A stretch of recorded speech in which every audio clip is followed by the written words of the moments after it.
മറ്റുള്ളവർക്ക് വേണ്ടി ജീവിക്കുന്നിടത്തോളം കാലം നാം എല്ലാവർക്കും പ്രിയപ്പെട്ടവരും നല്ലവരുമായിരിക്കും. എന്നാൽ നമുക്ക് വേണ്ടി നമ്മൾ എന്ന് ജീവിച്ചു തുടങ്ങുന്നുവോ അന്നു മുതൽ മോശപ്പെട്ടവരും കുറ്റക്കാരുമായി മാറുന്നു. സ്വന്തം ദുഃഖത്തിനിടയിലും അന്യന്റെ വേദന മനസ്സിലാക്കി പ്രവർത്തിക്കാൻ സാധിക്കുന്നവരാണ് ജീവിതത്തിലെ ഏറ്റവും വലിയ സമ്പന്നർ. വേദനിക്കുന്നവന്റെ കണ്ണീർ ഒപ്പുന്നതിലും വലിയ പുണ്യം മറ്റൊന്നിലും കിട്ടില്ല. അനുഭവിക്കുന്ന വേദനയോ കടന്നു പോകുന്ന അവസ്ഥകളെയോ പറഞ്ഞാൽ വേറൊരാൾക്കും മനസ്സിലാകില്ല എന്ന ചിന്തയിൽ നിന്നാണ് ഒരാളിൽ മൗനം പിറവികൊള്ളുന്നത്. ഒറ്റയ്ക്കാവുക എന്നാൽ കരുത്തരാവുക എന്നുകൂടിയാണ്. സ്വയം തിരിച്ചറിയുവാനുള്ള അവസരമാണ് ഓരോ ഒറ്റപ്പെടലും. തോൽവിയിൽ തുടരുന്നവരല്ല, തോൽവിയിൽ നിന്നും വീണ്ടും തുടങ്ങുന്നവരാണ് ചരിത്രമായിട്ടുള്ളത്. ഒറ്റപ്പെടുത്താനും കുറ്റപ്പെടുത്താനും എളുപ്പമാണ്, പക്ഷേ ചേർത്തു നിർത്താൻ അത്ര എളുപ്പമല്ല. കാരണം അത് നമ്മളെ മനസ്സിലാക്കിയവർക്കേ പറ്റൂ. ബന്ധം നല്ലതായിരിക്കുമ്പോൾ അവർ നിങ്ങളോട് എല്ലാം പറയും. ബന്ധം മോശമായിരിക്കുമ്പോൾ അവർ നിങ്ങളെപ്പറ്റി എല്ലാവരോടും പറയും. മറ്റൊരാൾക്ക് വേണ്ടിയും നമ്മൾ മാറാതിരിക്കുക. നമ്മൾ എപ്പോഴും നമ്മളായിട്ട് മാത്രം ജീവിക്കുക. നഷ്ടപ്പെടുമെന്ന പേടി കൊണ്ട് മറ്റൊരാൾക്ക് വേണ്ടി മാറാൻ തുടങ്ങിയാൽ പലതും നഷ്ടപ്പെടാൻ തുടങ്ങും.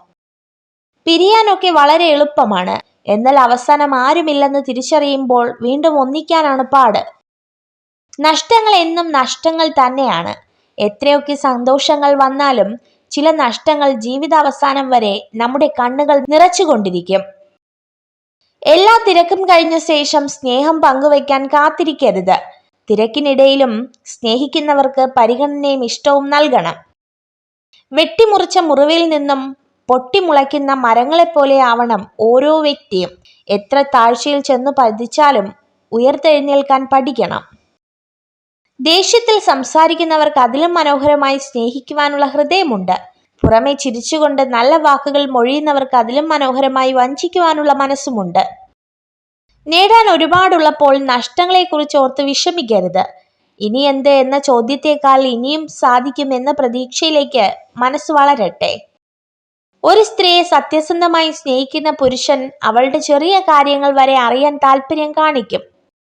നിങ്ങളുടെ ജീവിതം മാറ്റിമറിക്കാൻ കഴിയുന്ന ആ വ്യക്തിയാണ് നിങ്ങൾ തിരയുന്നതെങ്കിൽ കണ്ണാടിയിൽ നോക്കുക. ഉയരത്തിലെത്തി നിൽക്കുമ്പോഴും താഴ്ചയിലുള്ളവനെ കൈപിടിച്ചുയർത്താൻ കഴിയുമ്പോഴാണ് നിങ്ങളിലെ മനുഷ്യത്വം ജയിച്ചു തുടങ്ങുന്നത്. നിങ്ങൾ ഈ വീഡിയോ കണ്ടതിന് നന്ദി. ഇതുപോലുള്ള കൂടുതൽ വീഡിയോകൾക്കായി ചാനൽ സബ്സ്ക്രൈബ് ചെയ്യൂ.